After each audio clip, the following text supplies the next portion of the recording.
Bueno, nuevamente buenas tardes, hermanos y hermanas, tanto a los aquí presentes como a nuestros hermanos y amigos en Zoom. Gracias por participar de ello de esta manera. Como bien indicó Julio, esta es nuestra cuarta sesión en esta serie, nuestra serie basada en el texto de Apocalipsis, el último documento de la Biblia, del canon bíblico. En la primera sesión, además de ver porciones del texto, los primeros versículos, tratamos de explorar la pregunta, ¿qué tipo de literatura es el Apocalipsis? Esa fue una de las preguntas que tratamos de abordar y responder. En la segunda sesión vimos también la pregunta, la estructura del libro, si tiene una estructura, si hay manera de discernir un mapa de navegación por el cual recorrer todo el texto, y parece que, perdón,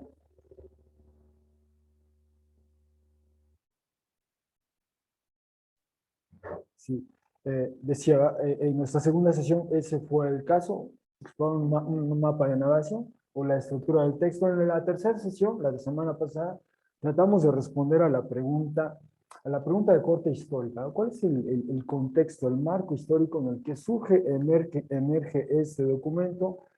Y hoy ya daremos propiamente paso a explorar la primer gran visión con la que inaugura, con la que abre este texto del Apocalipsis. Así que nos veremos el resto del primer capítulo, versículos 12 al 20. Y me quiero acercar al tema de la siguiente manera. Hace 2 domingos tuvimos oportunidad de explorar alguna de la perspectiva, algo de la perspectiva del actual jefe de gobierno alemán, de apellido Scholz, el chancellor, como le dicen, ¿no? Vimos un ensayo que él escribió para esta revista, Foreign Affairs, y él comunicaba su idea, su perspectiva del mundo y el rol que jugaría Alemania en ese mundo como él lo percibe. Y vimos que él enfatiza la multipolaridad, es lo que procura o aspira, por lo menos a Alemania. Hoy quisiera retomar, de hecho, el chancellor cita en ese ensayo este documento. Es un documento que publicó en octubre pasado, el 27 de octubre, el Departamento de Defensa de los Estados Unidos, y le llamó así la Estrategia de Defensa Nacional. Eh, con cierta frecuencia, este departamento, esta área del gobierno estadounidense crucial, decisiva, el área militar, emite un documento donde vislumbra, esboza, bosqueja la estrategia a seguir en los próximos años. Y este es el documento que acaban de, bueno, repito, el 27 de octubre pasado lo publicaron, lo dieron a conocer, la Estrategia de Defensa Nacional de los Estados Unidos.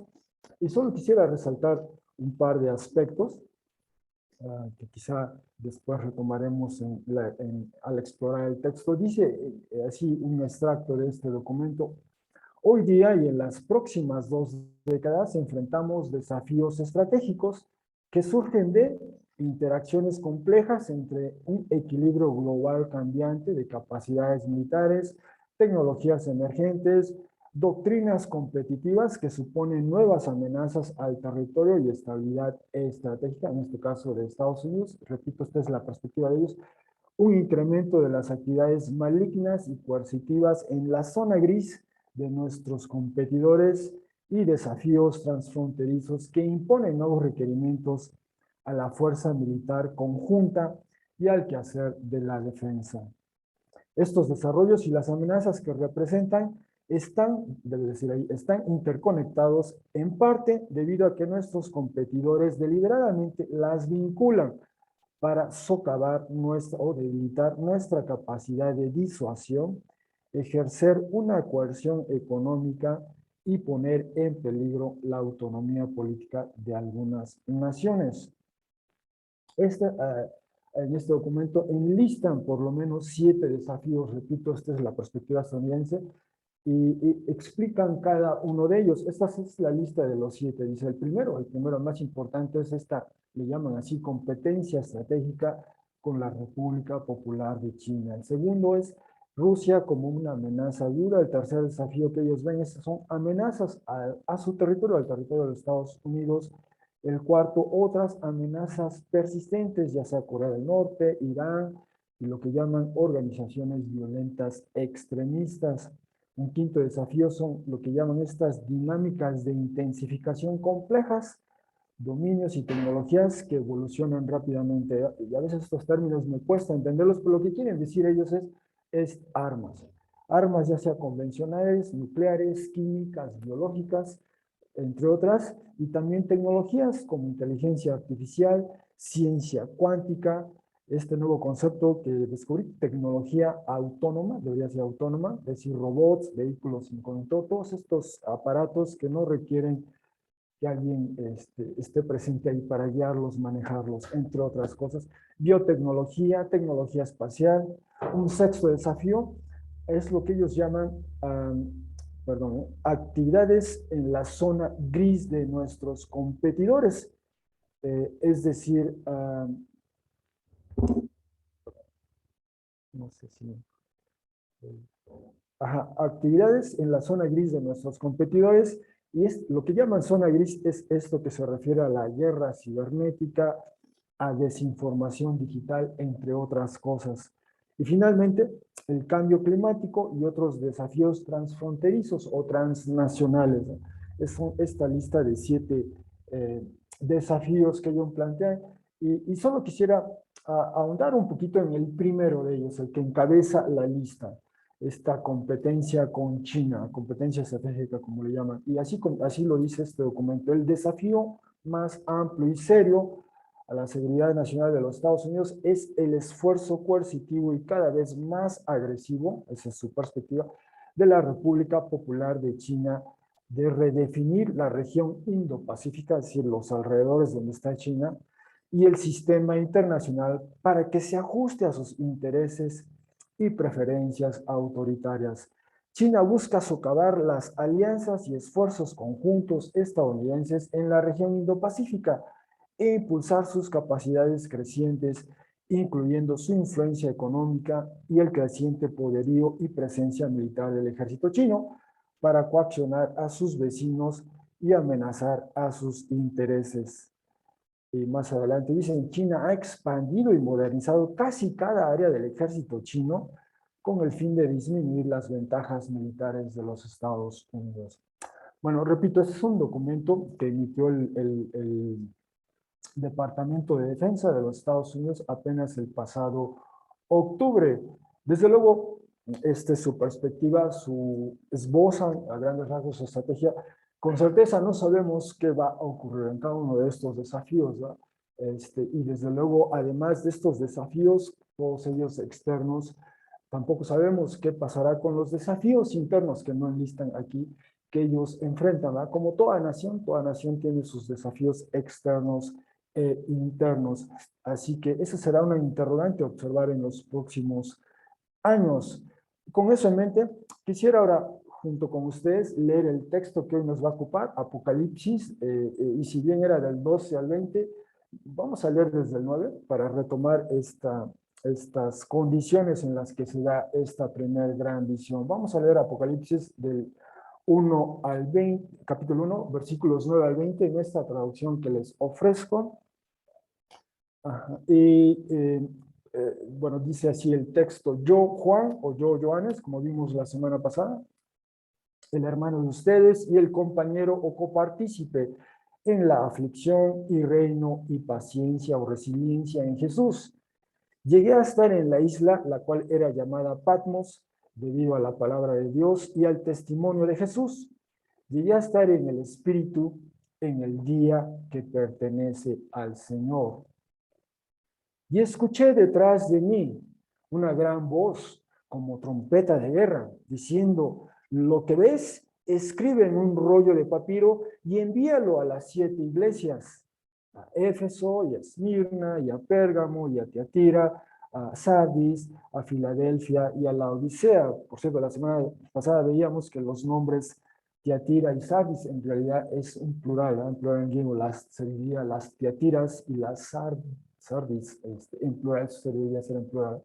1:12, y viré o volteé hacia atrás para ver la voz que hablaba conmigo, y virando o volteando hacia atrás, vi o percibí 7 candelabros de oro, o en hebreo, es un término que viene del hebreo, 7 menorot, se diría, 7 menorot de oro.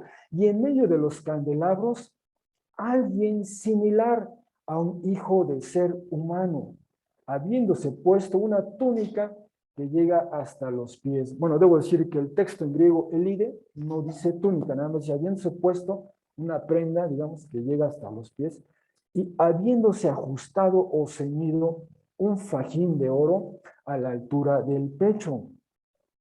Pero la cabeza de él y los cabellos resplandecientes o blancos como blanca lana, como nieve, y los ojos de él como una llama de fuego o como una llama ardiendo, y los pies de él similares o semejantes a un metal excepcionalmente fino, como en un horno que ha sido encendido con fuego, y la voz de él como un sonido de muchas aguas o como un estruendo caudaloso. Y teniendo, poseyendo en la mano derecha de él 7 estrellas, y de la boca de él una espada larga y amplia de doble filo, afilada, salía. Y la apariencia o aspecto de él, como cuando el sol brilla en su fuerza. Y cuando lo vi, caí a los pies de él como muerto. No obstante, puso la diestra de él sobre mí, diciendo, no temas, yo soy el primero y el último, y quien vive. Y llegué a estar muerto. No obstante, mira, soy quien vive por las eras de las eras, y tengo o poseo las llaves de la muerte y del Hades. Por lo tanto, escribe aquellas, el texto en griego no dice qué es lo que tiene que escribir, uno puede suplir la elipsis, ¿no? Aquellas visiones, aquellos sucesos que tú viste o percibiste, y aquellas quizá visiones, sucesos que son, y aquellas visiones que están por ocurrir después de estas. El misterio o secreto de las 7 estrellas, las cuales viste en la diestra mía, y los 7 candelabros de oro, las 7 estrellas, ángeles de las 7 iglesias son, y los 7 candelabros, o 7 menorot, 7 iglesias son. Hasta aquí nuestra lectura del texto de hoy. De hecho, con eso concluimos el primer capítulo. Lo que quisiera antes de explorar, de recorrer el texto, es con ustedes considerar esta pregunta. ¿Por qué el Apocalipsis, de todas las visiones que recoge, que plasma Juan en este documento, por qué esta es la primera? ¿Por qué inicia el Apocalipsis con esta extraordinaria gran visión de Jesús exaltado? ¿Por qué? Y quizá una posibilidad de ello es volver un poco al contexto histórico en el que surge este documento. La semana pasada exploramos algo de ello y quizá recuerden, la semana pasada vimos, ¿verdad?, que el Apocalipsis, Apocalipsis 17:9 explícitamente dice, aunque lo dice en el lenguaje de aquel tiempo, pero explícitamente nos dice que está refiriendo a Roma, esta mujer sentada en 7 colinas. Vimos esta imagen de una moneda acuñada cuyo el relieve del reverso muestra justamente a una mujer sentada en 7 colinas. Ya era la manera de referirse en aquel tiempo a Roma. El Apocalipsis se refiere explícitamente a Roma, y además vimos que hay una tradición alrededor del Apocalipsis, testimonios tempranos en torno al Apocalipsis que lo ubican en el periodo del gobierno del emperador Domiciano, a finales de la década de los 90 del primer siglo después de Cristo. Decíamos que en el caso de Roma se puede dividir su historia en 3 grandes facetas, 3 grandes fases. Cuando se funda la ciudad, como tradicionalmente se considera en el año 753 a.C., funciona como una monarquía, después transita a una república a partir del 509. De hecho, en latín es la res pública, la cosa pública, y de ahí viene ese término república, ¿verdad?, donde trata un cuerpo de ciudadanos, trata de llevar los asuntos públicos de esta ciudad, ¿verdad? Ya no se concentra, digamos, la autoridad, la decisión en una sola persona, sino es un concilio, un consejo, y solo nombran año por año una persona que ejecuta esas políticas, digamos, Y después la república transita a otro modelo que es el imperio. En el año 31 se da esa transición, año 31 antes de Cristo. Y, y en efecto se da esa transición en parte porque de alguna manera, casi de una manera informal, en algún momento un general, un militar de nombre Julio César concentró tal poder e influencia, así dominaba el ejército, que era una institución crucial en Roma, y tenía tal influencia que él de una manera informal concentraba el poder. Eso resultó un poco incómodo a ciertas personas, matan a Julio César, lo asesinan, de hecho, en el Senado, y entra a Roma en un periodo de inestabilidad política. El general, la mano derecha de Julio César, Marco Antonio, y el hijo adoptivo de Julio César, Octavio, en algún momento entran en conflicto. En este periodo de inestabilidad política entran en conflicto. Digamos que hay una suerte de guerra civil, y esa guerra civil se resuelve en una batalla naval decisiva. Esa batalla ocurre en las costas de Grecia, hoy día de Grecia, un lugar que en aquel entonces llamaban Axio. Axio, en las costas de Grecia, en la Grecia, en el año 31 se libra esa batalla naval y ya se decide finalmente quién concentra todo el poder. Y dice Dion Casio en su historia romana, aquella batalla naval entre Antonio, era una de las partes en conflicto, la otra parte era Octavio Augusto, Cleopatra, esta mujer egipcia, estaba con Antonio. Aquella batalla naval entre Antonio y Cleopatra tuvo lugar el 2 de septiembre del 31 antes de Cristo en Axio. Y no lo digo, dice Dion Casio, el historiador, pues no acostumbro a dar fechas precisas por otra razón, salvo porque entonces, por primera vez, César, en este caso Octavio, tuvo él solo todo el poder. En eso consistió lo crucial, lo decisivo de esta batalla naval. Y de hecho dice esta persona de apellido Gulbach en su libro Axio y Augusto, dice, Axio constituye, donde se llevó a cabo esta batalla naval, Axio constituye un potente y perdurable viraje en el curso de la historia de Roma y de hecho de la civilización occidental. Es decir, fue uno de esos eventos que marcan el rumbo por venir, ¿no? Así como en México hemos tenido episodios, casi cada país tiene el suyo. Digamos que en la Segunda Guerra Mundial, ¿verdad? Cuando se da el desembarco en Normandía y tuvo éxito, eso dio un viraje crucial a los eventos. Pues algo así fue con Axio. Se transita a un nuevo régimen. Y de entonces, desde el año 31 al 14, cuando Octavio Augusto gobernó, pues esa fue la extensión del Imperio Romano, los alrededores del Mediterráneo, ¿no? Y dividían para facilitar su administración el territorio en provincias, en regiones, provincias, ¿no? Gradualmente se fue expandiendo, extendiendo ese territorio.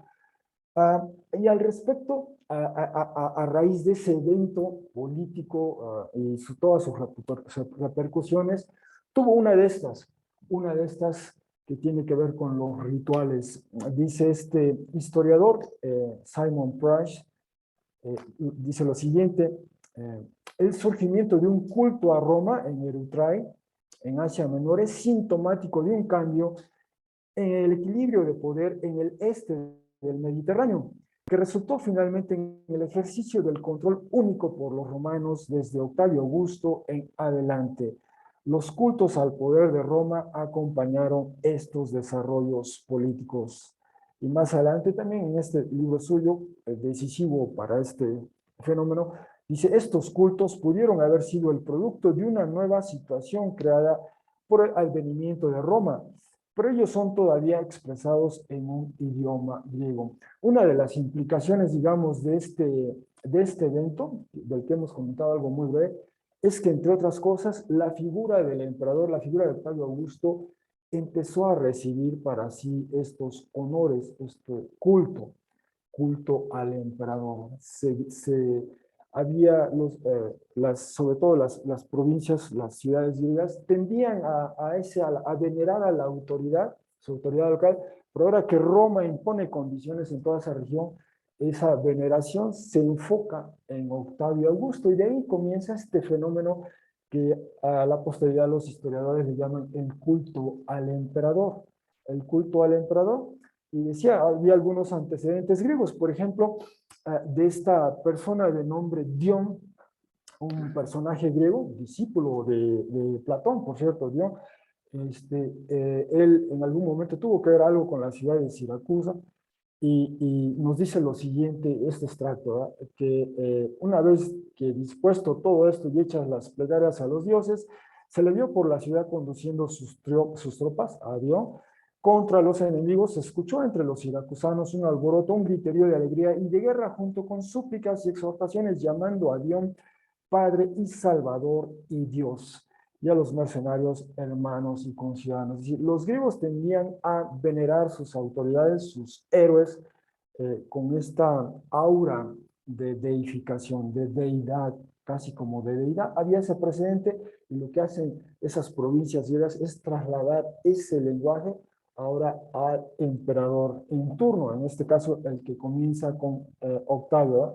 Por cierto, Octavio en sus memorias, ya avanzado en años, digamos en sus quizás 73, 74 años, publica sus memorias, los hechos de Octavio Augusto, los hechos por entonces de Octavio Augusto, y esta se publica, bueno, es decir, en un sentido se publican más columnas, tanto en latín como en griego, pero entre otras cosas, esto es lo que dijo de sí mismo Octavio Augusto, aunque este es el prefacio con el que inician, quizá él no escribió esto, pero dice, abajo se encuentra una copia de los logros o hazañas del divino Augusto, por medio de las cuales él logró someter al mundo al gobierno de la gente de Roma y de los gastos en los que incurrió por la República y gente de Roma, tal como están inscritos en 2 columnas de bronce que han sido erigidas en Roma. Y se supone que estas memorias se difundieron por todo el imperio. Cabe la posibilidad que a lo mejor algunas de ellas no se han descubierto artefactos arqueológicos, pero pudiera que algunas de ellas se hubiesen colocado en Palestina y probablemente Jesús cuando tenía sus 18 años aproximadamente, cuando eso se publica, a lo mejor se las encontró y las leyó, quizá. Es una posibilidad. Pero entre otras cosas dice de sí mismo el emperador Octavio, las gentes de la Panonia, una región próxima a Roma, nunca tuvieron ni ejército del pueblo romano que viniera cerca de ellos antes de que yo llegara a ser líder. Yo lo sometí al gobierno del pueblo romano. Ese es el lenguaje que utiliza el emperador. Otro extracto dice, yo extendí el territorio de todas aquellas provincias del pueblo romano cuyos pueblos vecinos no estaban sujetos a nuestra autoridad. Este es el lenguaje que utiliza el emperador, que utilizó el emperador en sus memorias, ¿verdad? El lenguaje de la imposición, de la coerción, de la fuerza militar, de la espada y la sangre, entre otras, para imponerse.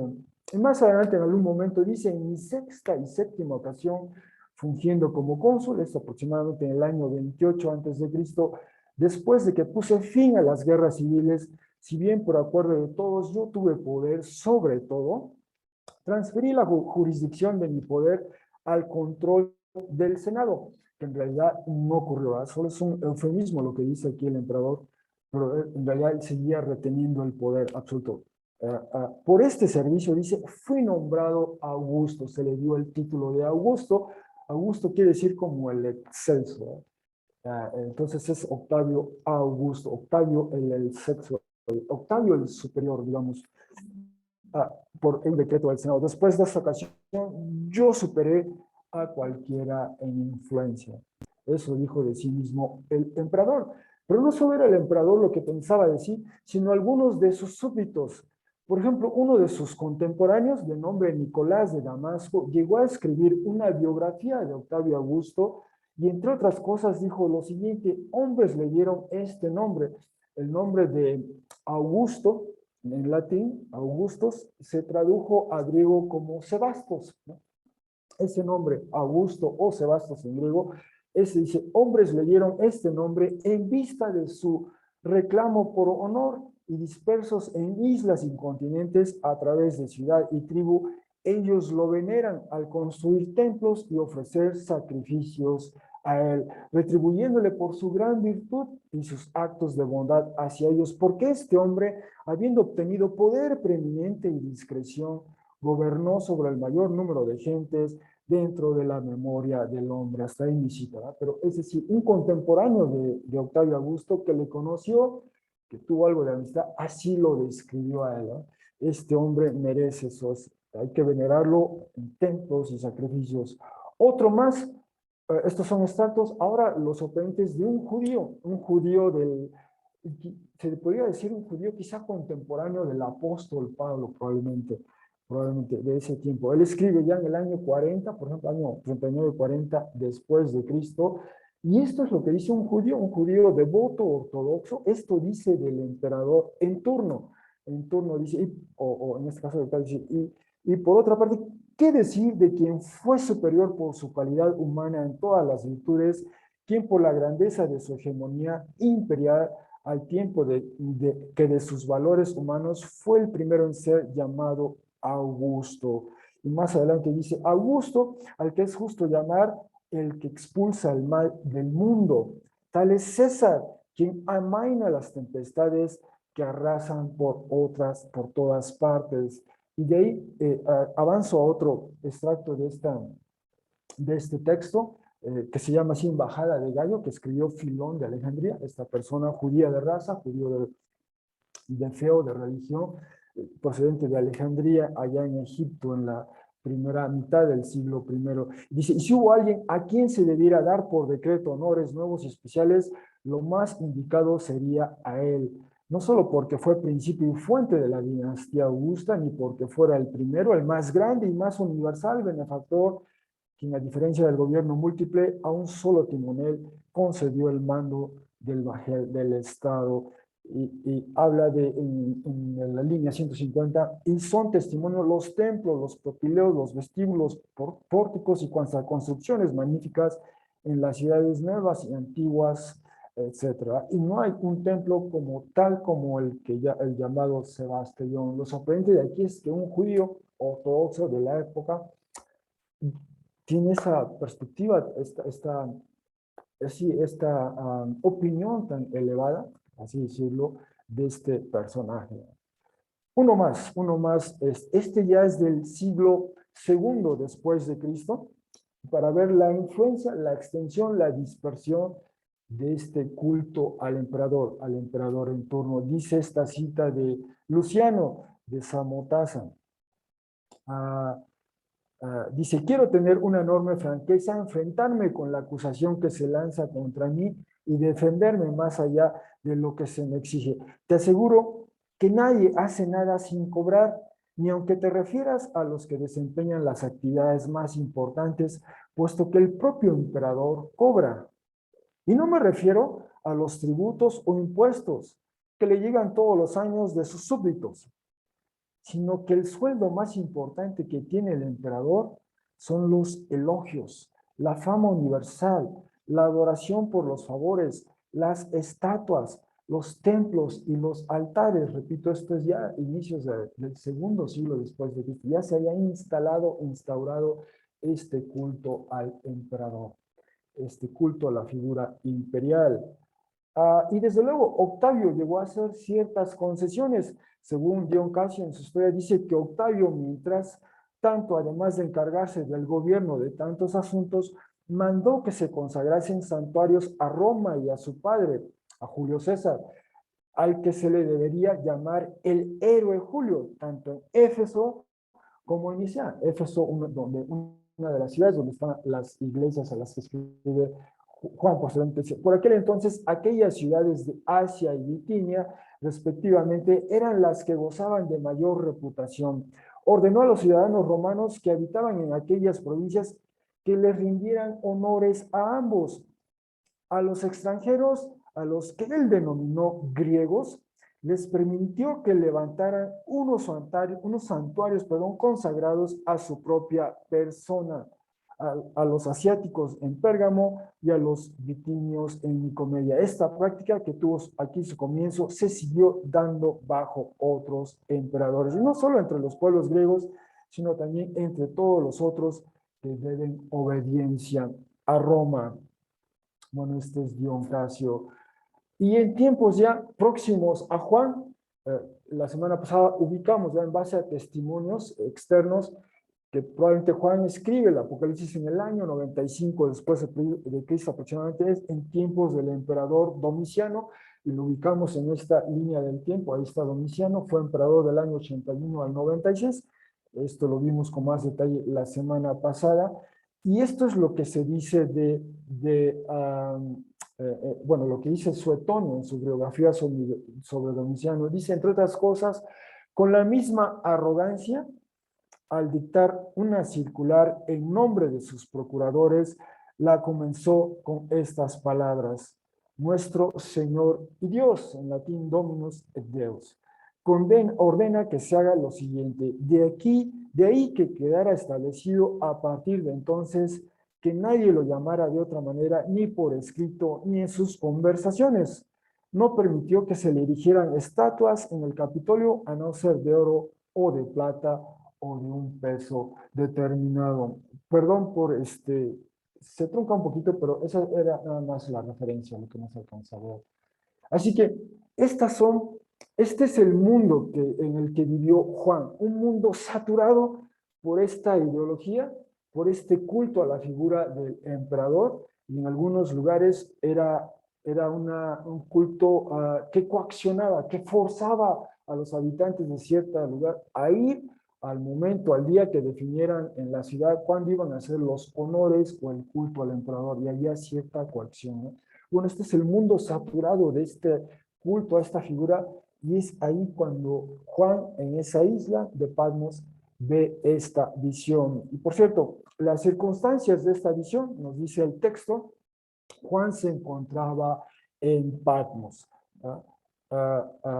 Vimos, esta es una imagen de Patmos, de la isla como tal, y dice Juan: yo llegué a estar en la isla, la cual era llamada Patmos debido a la palabra de Dios y al testimonio de Jesús. La semana pasada vimos con un poco de más detalle, exploramos por qué Juan estaba en Patmos, y vimos que esta expresión, debido a la palabra de Dios y al testimonio de Jesús, que ocurre en capítulo 6 y en capítulo 20, alude a personas que han sufrido, de hecho han sido ejecutadas, han sido asesinadas, han sido decapitadas, algunas de ellas, y entonces parece que era una actividad que ponía la vida en riesgo en aquel tiempo en algunas zonas del imperio, y en el caso de Juan era probable que esa era la razón por la que estaba en Patmos, una causa punitiva por una acción, por una, sí, por una suerte de castigo. Él se encontraba en la isla de Patmos. Y quizás recuerdan que vimos esta referencia de Tertuliano, abogado que cree en Jesús, este es en el siglo segundo, y él usa este lenguaje técnico, que Juan fue relegado a una isla. Y vimos que en aquel tiempo el imperio, ese era uno de sus métodos para aplicar una sanción o un castigo a una persona, relegarlo a una isla, entre otras, y puede que esa haya sido la razón por la cual Juan estaba ahí en Patmos, pero Juan dice que también estaba en el espíritu. Y esta expresión, en el espíritu, en griego, en penumati, esta locución, esta breve frase, ocurre en 4 ocasiones en el texto el griego de Apocalipsis, en 1.10, en 4.2, en 17.3 y en 21.10. En el resto del Nuevo Testamento ocurre otras 32 ocasiones, esto es en el texto en griego, y quisiera mostrarles 3 de ellas, de cómo se emplea esta frase. Por ejemplo, Pablo, cómo emplea la frase en penumati, en el espíritu.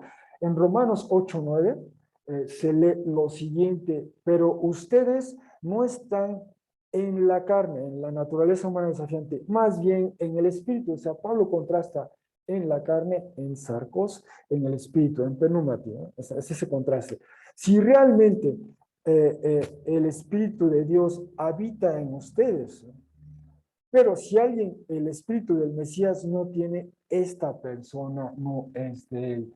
Entonces Pablo utiliza esa frase en el espíritu, en penumaki, en griego, y establece un contraste, ¿verdad? Son las maneras en que, por ejemplo, es una persona tiene el espíritu o no lo tiene. Y se tiene el espíritu por creer en Jesús, ¿verdad?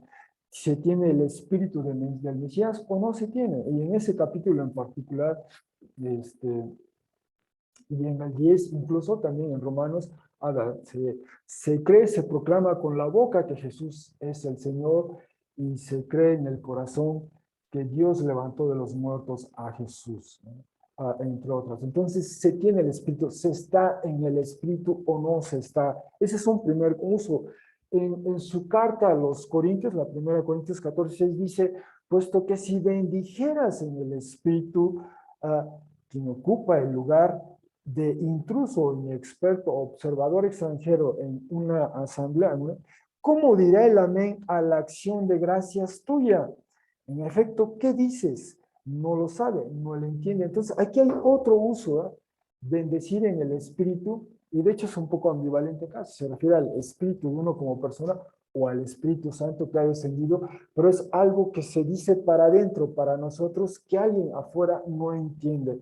Pero ahí está la actividad del Espíritu, es otro uso de la expresión, o bien en su epístola a los Efesios, dice lo siguiente, a través de toda oración y súplica, orando en todo tiempo en el Espíritu. Y para tal fin, cazando el sueño, dice así Pablo, o permaneciendo despiertos, o pasando noches sin dormir, con toda perseverancia y súplica o petición urgente en torno a todos los santos. Otro uso del Espíritu, se ora en el Espíritu, ¿no? Entonces, se tiene el Espíritu, está uno en el Espíritu.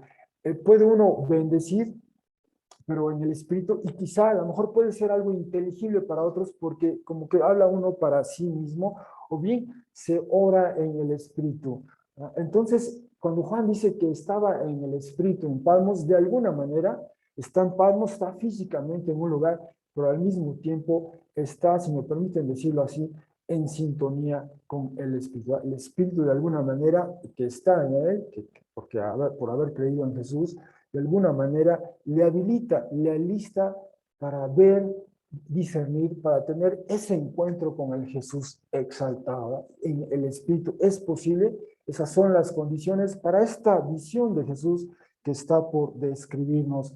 Por cierto, en el libro de los Hechos, en Hechos 10 y en Hechos 22, el autor Lucas llega a usar esta frase, no utiliza la frase en el espíritu, pero en esta llega a decir, por ejemplo, de Pedro 10, en Hechos 10:10 dice que llegó a estar hambriento Pedro y deseaba, quería probar algo de comida, así que mientras preparaban algo ellos, llegó a producirse en él un éxtasis o trance. Pero él nos había dicho que había subido a la azotea de ese lugar para orar, le da hambre, pero mientras le preparan algo, llega a producirse en él un trance, un éxtasis. Y de esta visión, quizá recuerdan que aquí está descrita este lienzo que baja con todos estos animales y se le dice a Pedro, mata y come. Y él dice, no.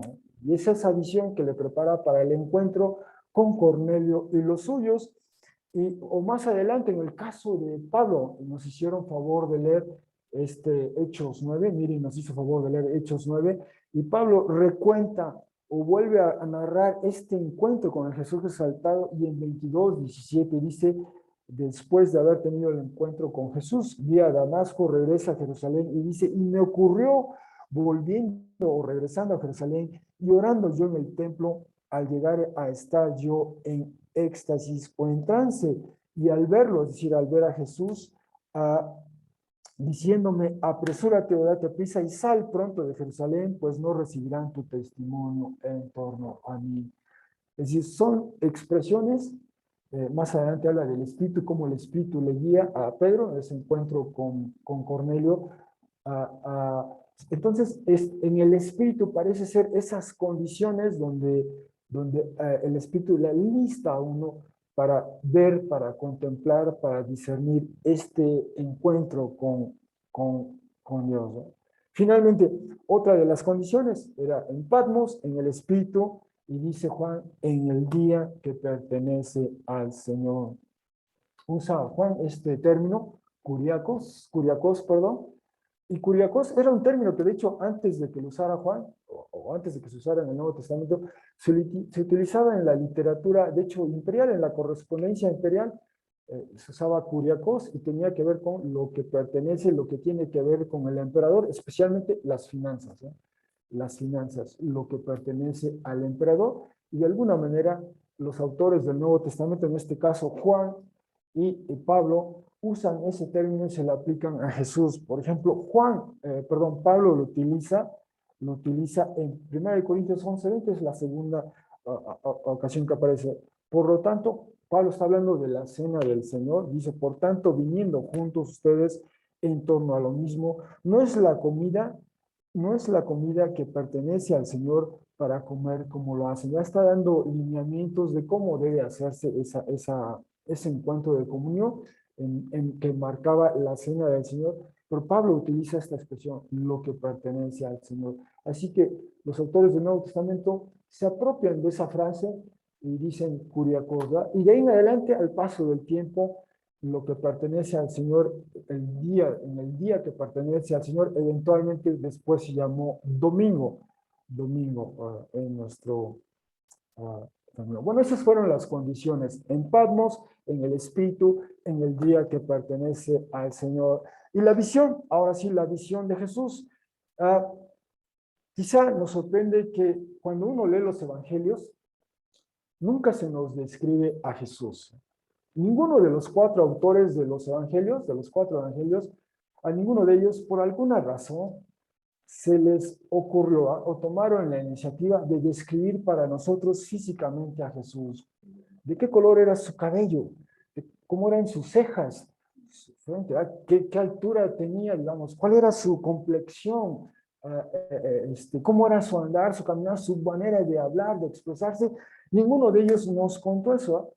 En la tradición cristiana, alguien se atrevió a describir cómo era el apóstol Pablo. Dice, le estaba esperando a alguien, ya debemos entrar por las puertas de la ciudad. A esta persona que viene caminando así, lleno de gracia, nos dice que el apóstol Pablo, y lo digo con todo respeto, era calvo, con piernas arqueadas, así nos los describen a Pablo. Pero a Jesús, ninguno de los evangelistas nos lo describe para nosotros. Pero eso que mencionan los evangelistas lo hace Juan. Juan nos dice cómo era su apariencia, cómo eran sus cabellos, cómo eran sus ojos, cómo eran sus pies, cómo era su voz, cómo se escuchaba, qué había en sus manos, en su boca, en general todo su aspecto. O sea, nos describe a Jesús, pero desde luego no nos está describiendo a Jesús que conocieron los discípulos allá en Nazaret, en Palestina, en Jerusalén, sino nos describe a este Jesús que ya había muerto para entonces, había resucitado, había ascendido, había sido exaltado. Estamos hablando aproximadamente del año 95, todo eso ya había pasado con Jesús, y nos describe más bien a este Jesús con ecos, con alusiones al Antiguo Testamento. De hecho, ve a Jesús en medio de 7 candelabros, perdón, 7 candelabros. Esta figura la veremos con mayor detalle el próximo domingo, cuando veamos el primer mensaje. Ahí exploramos con más detalle esto. Lo que ahora quiero es nada más concentrarme en esta silueta que dibuja, que pinta para nosotros, o que describe para nosotros Juan. Y de hecho, se aprecia su intento, porque dice, alguien similar, los cabellos como, los ojos de él y los pies de él similares, como, pero nunca dice exactamente así o precisamente así, nunca habla puntualmente. Es este lenguaje un tanto oblicuo, un tanto que solo nos describe el contorno, pero no acierta a describir puntualmente la figura, el contenido de esa silueta. Ese es el lenguaje al que tiene que recurrir Juan, porque no acierta a describir, quizá no le alcanzan las palabras para decirnos puntualmente cómo es este Jesús que le aborda allí, que le encuentra allí en Patmos. La voz de él como, teniendo esto, la espada de él, bueno, algo así, la apariencia como el sol cuando brilla en su fuerza, pero es solo este lenguaje que evita ser puntual y preciso, y entonces rodea, es un tanto ambiguo en ese sentido, pero ese es el lenguaje que tiene que utilizar Juan. Ahora bien, Juan nos describe, decía, estas características de Jesús. Es alguien similar al Hijo del Hombre. Nos describe su vestimenta, su cabeza y cabello, sus ojos, sus pies, su voz, su mano derecha, su boca, su apariencia. Y posteriormente Jesús mismo se identifica ante él. Perdón, y a lo mejor aquí sí tengo que ajustar si alguien me hiciera favor, nada más el son del proyector, ¿no? Solo para que se alcance a apreciar.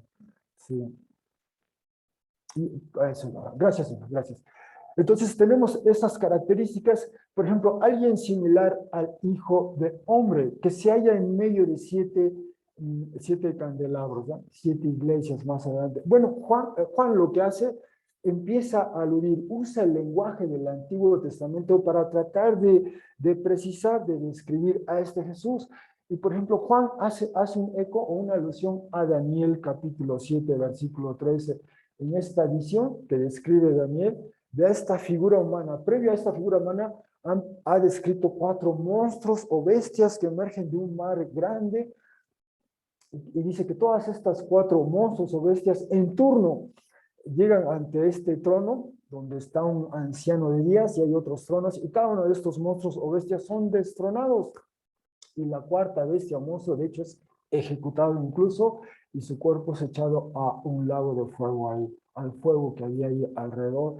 Y después que estos 4 monstruos pasan, viene sobre las nubes una figura humana, como figura humana dice, y esta figura humana es empoderada, es exaltada, es investida con poderes, es vindicada. Bueno, ese es el lenguaje que está utilizando Juan. Y quizá también el texto que leyó para nosotros Joseph, en esta visión del profeta Ezequiel, nos describe este trono móvil, este trono ambulante, ¿verdad? Con estas figuras exóticas, estos querubines, nos describe también, Ezequiel usa mucho el lenguaje como esto, como aquello, este lenguaje perifrástico que no es preciso, sino nada más nos da el contorno, la silueta, y Ezequiel empieza a describir, nos describe la parte inferior de este trono, la parte superior, dice que en la parte superior había como una figura humana sentada. ¿Sí? Y otra vez hay ese eco. Nos habla de la vestimenta de él, una túnica larga, una prenda que llega hasta los pies, literalmente así dice en griego, y un fajín de oro. Bueno, esa es la, si uno leyera posteriormente Éxodo 28:4, vería que la descripción de la vestimenta que se prescribe para los sacerdotes, comenzando con Aarón, sus hijos y después su descendencia, era de ese tipo. Era una túnica larga, había que portar también un fajín de oro, así se la describe. Y más adelante Josefo, un contemporáneo de Pablo, cuando vuelve a esos textos, nos dice que esa era la vestimenta del sumo sacerdote, del jefe de sacerdotes ya en su tiempo. Nos habla de cabezas y cabellos resplandecientes o blancos. Y de nuevo cuenta, Daniel 7, si recordamos esa visión, nos describe a esta figura en el trono, la describe como un anciano de días, y dice que el cabello de él era como blanco lino, el cabello del anciano de días, así lo describe, era un cabello blanco como lino. Los ojos, dice, como una llama ardiendo, y de nueva cuenta, en esta visión que leyó para nosotros Joseph, Ezequiel 1, leyó casi todo el capítulo 1 y los primeros 3 versículos del capítulo 2, allí se nos describe, se nos narra de esta aura de fuego alrededor de esa figura que ocupaba el trono, que estaba sentada en el trono, este aura de fuego. O más bien, también en Daniel 10:5 se describe una figura no terrenal, quizá angelical, pero por lo menos no terrenal, una figura que viene del cielo, y también se le describe así, sus ojos como una llama de fuego. Los pies, nos dice Juan, semejantes a un metal excepcionalmente fino. No nos dice exactamente qué metal, ¿verdad? No nos dice la aleación, pero solo la describe así, es un metal excepcionalmente fino, ¿verdad?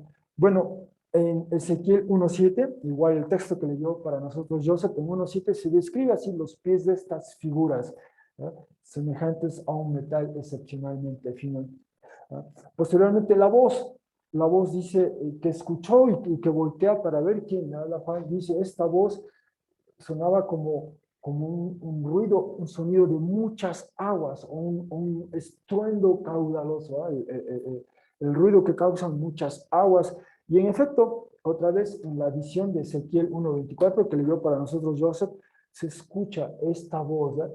El movimiento o aleteo, si me permiten decirlo así, que hacen estas figuras, suena así como muchas aguas. Pero más adelante en Ezequiel, en el capítulo 43, dice Ezequiel que así suena, así se escucha, si se quiere, la gloria del Dios de Israel. De alguna manera así la describe el profeta, ¿eh? Así se escucha, así se percibe en términos auditivos la gloria del Dios de Israel. Nos habla de la mano derecha que posee 7 estrellas. Y por cierto, como posee 7 estrellas, dice, por ejemplo, en Éxodo 15 se habla de la mano derecha de Yahvé que hizo añicos, hizo pedazos al enemigo de Israel. Recuerden, Éxodo 15 es un poema, canto. Moisés primero y después su hermana celebran ese evento extraordinario. El pueblo de Israel finalmente sale de Egipto, cruzan las aguas y Dios ahí expresó su Yeshua, su salvación. Y en este canto, en este poema, al que le ponen música, digamos, describen así a Yahvé Dios. Su mano derecha hizo añicos al amigo. Y ahí está la mano derecha. Y el Salmo 118, 15 y 16 también elabora un poco más sobre esta mano derecha de Yahvé. La boca, nos dice Juan, que de ella sale una espada de doble filo afilada. Ese era el término que se usaba para esta arma, para esta, como se dice aquí, espada larga de doble filo. Particularmente había un grupo de personas, una tribu griega, que se distinguía por este tipo de espada, pero que después pasa el tiempo y la adoptan otros, ¿verdad? Incluyendo los romanos. Tenían su daga, su espada corta, y tenían esta espada larga, ¿verdad? Bueno, era familiar esta imagen para ellos. Y en algunos textos del Antiguo Testamento se usa de manera forénsica, y por forénsica quiero decir, es una metáfora de la espada que sale de la boca, o lo que se habla, las palabras que salen de la boca, que emiten un juicio, una sentencia, un veredicto. Algunos textos, como el de Isaías 11:14, Salmo 59, por ejemplo, esa es la idea, las palabras que al ser pronunciadas emiten un juicio, como si fuera una espada que lleva a cabo, digamos, la sentencia, ¿no? Por ponerlo en esos términos. Y otra literatura, por ejemplo, literatura judía no canónica como los Salmos de Salomón, también utilizan esa expresión, la espada que sale de la boca de doble filo, como una metáfora de quien tiene autoridad y ejerce su autoridad emitiendo una sentencia, un juicio, un veredicto, o absolviendo incluso a alguien. Esa es una manera. Y luego nos dice que la apariencia o el aspecto de esta figura, como cuando el sol brilla en su fuerza, así lo describe. Salmo 84:11 dice, Yahvé, Dios es sol, así usa esa metáfora. O bien cuando Jesús se transformó, el Jesús de los evangelios, cuando Él se transformó, los evangelios narran este episodio, la transformación de Jesús. Cuando Él se transforma, se nos dice que su rostro era como el sol, así lo describen los evangelistas. O bien, acabamos de leer, bueno, no nosotros, pero Miri nos leyó para nosotros Hechos 9, ese encuentro de Pablo, Pablo va camino de Jerusalén a Damasco y en el camino le aborda a Jesús exaltado, de esta luz intensa, más intensa que el sol, y cae a tierra. Y la manera en que se describe este evento, y después Pablo lo describe, dice que Jesús exaltado era como una luz del cielo más allá del resplandor del sol. Es una luz intensa. Y es Jesús a quien escucha a Pablo y el que le pregunta, ¿qué quieres que yo haga? Primero le pregunta, ¿quién eres? ¿Ya? Y le dice, yo soy Jesús a quien tú persigues. Y luego le pregunta, ¿qué quieres que haga? Pero es ese, Jesús que se manifiesta así, con una luz mucho más potente que el sol. Bueno, ahí tenemos esos ecos de ello. Y finalmente, bueno, lo veremos en un instante, Jesús se presenta ante Juan como el primero y el último. Y ese es un eco de Isaías 41:4. Ahí sí, literalmente Yahvé dice, yo soy el primero y el último. literalmente. Entonces, lo que hace Juan es ve algo, o ve a alguien más bien, y para describirlo recurre a este lenguaje que le era muy familiar a él, el lenguaje del Antiguo Testamento. Y hay ecos, alusiones a a Dios mismo, a esta figura mesiánica, esta figura que generaba expectativas mesiánicas, o bien figuras angelicales, o por lo menos no terrenales, ¿no? Recurre a todos estos episodios previos, estos ecos, y como que Juan recoge todo ello y lo actualiza en la persona de Jesús. En la persona de Jesús. Eso es lo que está haciendo Juan. Porque no hay otra manera de tratar de describir con palabras lo que está viendo y lo que está escuchando. Bueno, ¿cuál es la reacción de Juan? Dice, cuando lo vi o lo percibí, caí a los pies de él como muerto. Y de nueva cuenta, probablemente nosotros hubiésemos reaccionado así también. Lo que quiero decir es que esto es algo usual, común, que se lee en los evangelios y de hecho en otros textos bíblicos. De hecho, en el Apocalipsis, Juan, el vidente, cae también a los pies, lo leeremos en su momento, Dios mediante, cuando lleguemos al capítulo 19 o al capítulo 22, casi al fin de nuestra serie, veremos que nuevamente cae él a los pies, en este caso de un ángel, ¿verdad? Y se le dice, no, no hagas esto, Juan, yo soy un ángel, ¿verdad? Yo soy un siervo tuyo, ¿verdad? No, yo no merezco esta reverencia tuya. Ahí sí se le dice eso a Juan, esta figura no le dice eso a Juan, ¿no?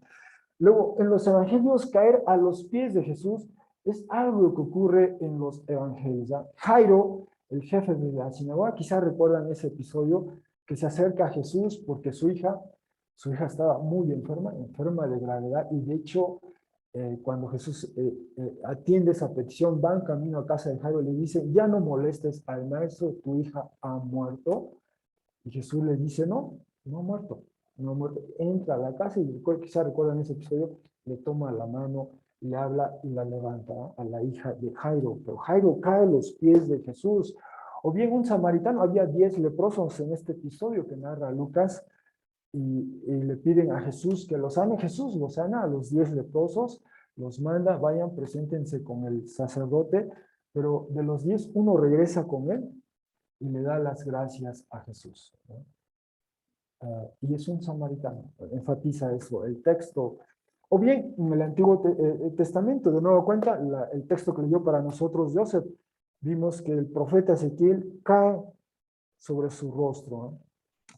Sobre su rostro en tierra. Esta visión es tal, lo que escucha, lo que ve es tal, tan intenso, que él cae a tierra, ¿no?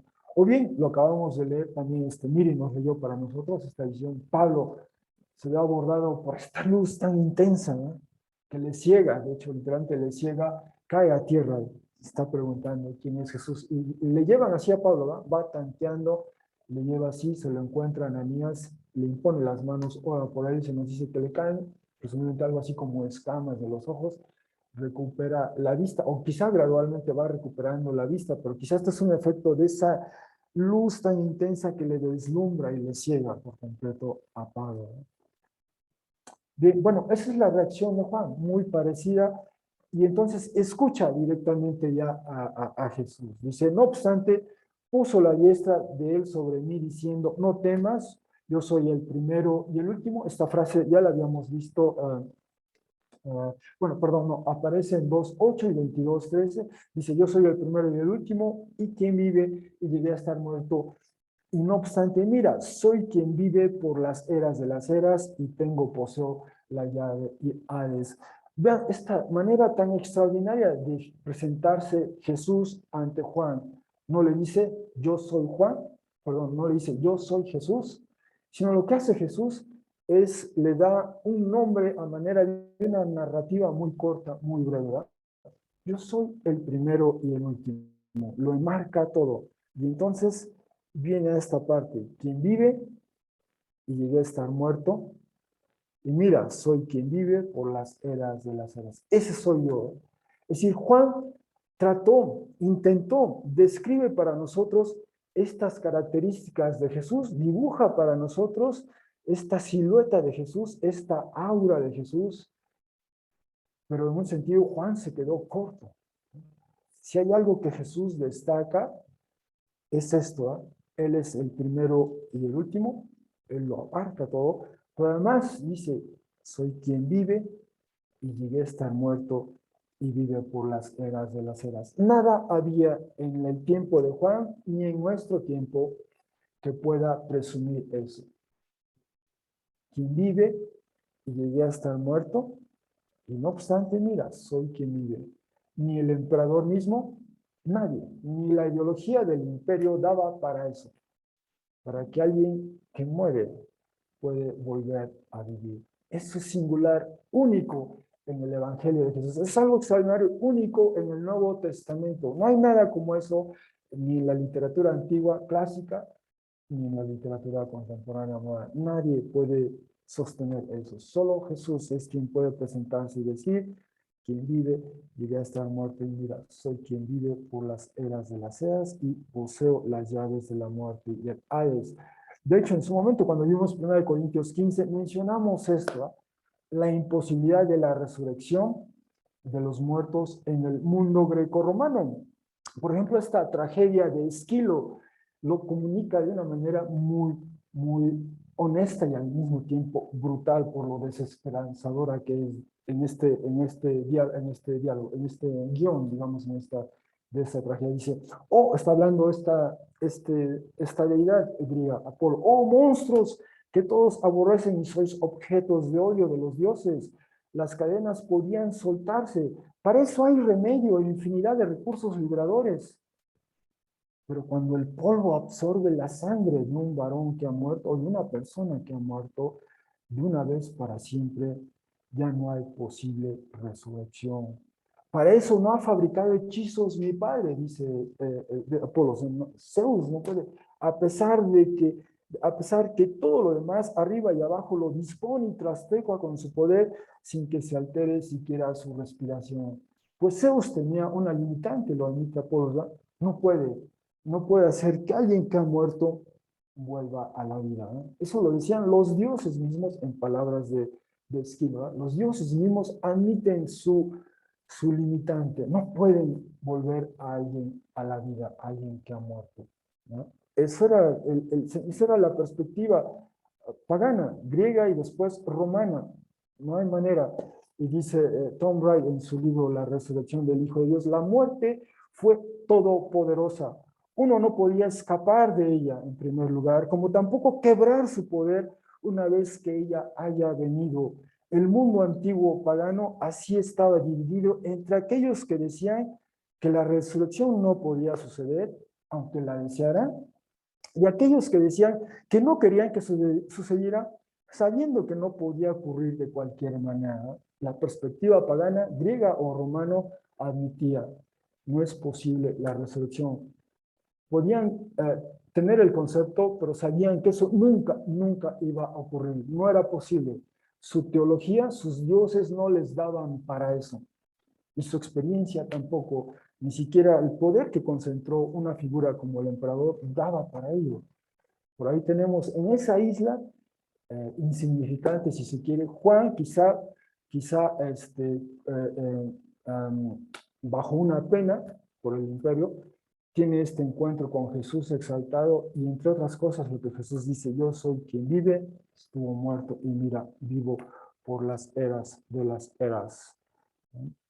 No solo eso, algunos judíos contemporáneos a Pablo, contemporáneos a Juan, también decían, por ejemplo, el libro de los Hechos nos dice, los saduceos dicen no existir la resurrección, como tampoco ni ángel ni espíritu. Algunos judíos, incluso, no todos, pero algunos, incluso no contemplaban esa esperanza, no contemplaban esa posibilidad de la resurrección. La mayoría de los judíos, debo decir, esperaban que eso ocurriera, pero en el fin de la era. Y de hecho, por ejemplo, este texto rabínico, pero que recoge algo de la tradición judía de aquellos tiempos, dice, estos son los que no tienen parte en la vida futura, el que dice, no hay resurrección de los muertos. Entonces, una advertencia para los judíos, entre otras, de la literatura judía no canónica. Pero en el mundo pagano no era posible la resurrección. En el mundo judío, algunos no aspiraban, no creían en la resurrección, no era el caso de todos, pero ese es el mensaje, uno de los fundamentos del Evangelio de Jesús. Él resucitó de entre los muertos. Bueno, la consecuencia, entre otras, de este encuentro es, se le da a Juan una instrucción en modo imperativo. Esto está escrito en modo imperativo, es una orden, por lo tanto, escribe aquellas, y decía yo, el griego, el texto en griego, no, el ide aquí, hay una laguna sintáctica, no dice aquellas que uno, pero como lectores podemos suponer esto, aquellas visiones, aquellos sucesos, aquellas que tú viste o percibiste, y aquellas que son y aquellas que están por ocurrir. Estas frases ocurren otra vez en el texto. Aquellas que tuviste ocurren nuevamente en 17, 12, 15 y 16, y aquellas que son ocurren en 4, 5 otra vez. Y la expresión aquellas que están por ocurrir ocurre en Isaías 48, 6, en la versión en griego, debo decir. Bueno, aquí este texto en particular, junto con 1.11, ha generado cierta conversación de cómo entender esta frase.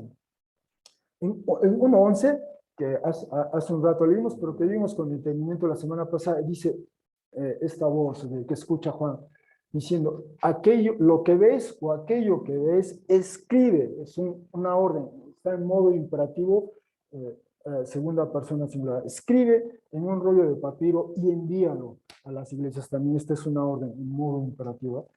Y de nueva cuenta, una vez se le, digamos, explica hasta cierto punto esa visión a Juan, y nuevamente se le dice, por lo tanto, escribe.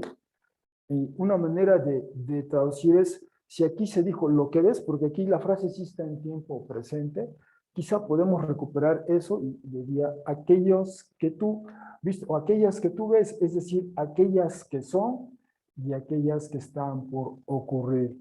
Es decir, quizá esta frase comprende las dos siguientes. Es una manera, digamos, gramaticalmente de entender la frase y es posiblemente válida, es legítima, ¿verdad? Que esta frase, aquellas que tú viste o aquellas que ves, es decir, aquellos sucesos que son, aquellos que están por ocurrir, y haría sentido porque en la perspectiva judía y en la perspectiva del Nuevo Testamento, el tiempo tiene dos fases, digamos, es el tiempo actual y el tiempo que está por venir, o las cosas de hoy día y las cosas que están por ocurrir. Y quizá recuerdan, vimos ya en la narrativa, avanza y retrocede en el tiempo, y especialmente eso lo veremos o lo apreciaremos mejor cuando lleguemos al capítulo 12. Repentinamente el Apocalipsis nos lleva en el tiempo a algo muy atrás de lo que hasta entonces hayamos visto. Y cuando llegamos al 12 se remonta hasta un evento antes de lo que ha narrado hasta ese momento. Entonces, es decir, pareciera que haría sentido verlo así, las cosas o las visiones que son y aquellas que están por ocurrir después de estas, ¿no? Quizá recuerden, en algún momento vimos este texto de Romanos 8:38, dice Pablo, ya que he sido persuadido que ni muerte ni vida, ni ángeles, ni autoridades, ni los eventos actuales, ni los eventos que están por ocurrir. Y esta era la típica perspectiva judía primero y después neotestamentaria de cómo ver el tiempo, ¿eh? La época actual y lo que está por venir, por ocurrir, ¿eh? Era dual, si se quiere, en ese sentido el tiempo, ¿eh? Lo que es hoy día y lo que está por ocurrir. Y parece que esto es lo que quiere decir esta frase de Apocalipsis 1:19. Bueno, concluye el texto, dice el misterio de las 7 estrellas, las cuales viste en mi diestra. Y por cierto, como lectores nos quedamos pensando, es la misma diestra que Jesús pone en Juan, ¿no? Es la misma diestra que tiene las 7 estrellas. Y entonces, ¿cómo es que al mismo tiempo, con esa mano, con esas 7 estrellas, se la pone a Juan, ¿no? Y le anima y le levanta? Pero es decir, este es parte de este lenguaje, ¿no? No es que uno tenga que acomodarlo para que haga sentido, sino simplemente uno va sumando el efecto de cada expresión, de cada frase, y se va dibujando esta silueta. Esa es la intención, ¿no? No es la intención de que uno acomode literalmente una cosa con la otra, sino ver el efecto, el impacto retórico, histórico, teológico de cada frase, cada expresión, y se va delineando esta figura, ¿verdad? Y este mensaje teológico que comunica. Entonces, el misterio secreto de las 7 estrellas, las cuales viste en la diestra mía, y los 7 candelabros de oro. Dice, las 7 estrellas, ángeles de las 7 iglesias son, y los 7 candelabros, 7 iglesias son. La próxima semana veremos con más detalle esto, y lo único que puedo anticipar ahorita es que en esta visión, en esta primera visión, también se aprecia a Jesús exaltado, como lo hemos visto, en medio de estas 7 iglesias, 7 congregaciones que vimos en su momento apuntan a toda la iglesia en su totalidad, Jesús en medio de su iglesia. Así que Juan tiene, por un lado, en su entorno, está bombardeado, está asediado, está acosado por esta ideología imperial que lo satura todo, donde la figura que destaca es el emperador, pero en Patmos se encuentra con este Jesús que supera, trasciende cualquier cosa y que nada se le compara a él porque él venció a la muerte. Y es este Jesús que está en medio de su iglesia, la iglesia asediada, acosada por esta ideología, por esta perspectiva del mundo, pero tenemos a este Jesús en medio de su iglesia. Y eso es quizá lo que nos invita esta visión, a recuperar primero esta perspectiva de Jesús exaltado, para así ver las otras cosas en su propia perspectiva. Bueno, con eso en mente, concluimos en un modo dominado por la ideología que divinizaba la figura de autoridad en turno, es decir, el emperador romano. La primera gran visión del Apocalipsis nos presenta con otra figura de autoridad, insuperable e incomparable. Si bien Juan se hallaba en Patmos, quizá como consecuencia punitiva, quizá como un castigo por dar testimonio de la palabra de Dios y del testimonio de Jesús, se le concede ver una visión de Jesús exaltado en el día del Señor, que es el tiempo del Señor. Y en el Espíritu, es decir, el Espíritu hace posible ver a Jesús exaltado, de modo que tiempo, espacio y perspectiva corresponden al Señor a pesar de las voces de alrededor. Juan acierta a describir a Jesús aludiendo a características de Yahvé Dios, de figuras mesiánicas o angelicales, pero Jesús complementa tal descripción con el acto que le distingue desde entonces, su resurrección de entre los muertos y en consecuencia su poder sobre la muerte. Ningún emperador romano pudo pretender ello. Es Jesús exaltado quien ordena a Juan escribir y quien explica un misterio sobre tales símbolos. Quizá algunas implicaciones de lo que hemos visto hoy pueden ser estas. ¿Ya? Primero, ¿cuáles son hoy día esas ideologías, esos discursos o esas figuras que hoy día se presentan como la voz dominante en nuestro entorno? Al contrastarlas con Jesús o ante Jesús exaltado, ¿cómo las evaluamos críticamente y respondemos a ella? Otra puede ser esta: el tiempo, lugar y perspectiva le corresponden al Señor. Ese es ahora nuestro marco existencial en la toma de decisiones y estilos de vida que forjamos o desarrollamos. Y finalmente, en el espíritu podemos apreciar la realidad de Jesús exaltado, pero siempre requeriremos de su palabra para comprenderla aún más o mejor. Nos exponemos a su palabra, guiados por el Espíritu día a día. Gracias, hermanos, por su atención. Gracias.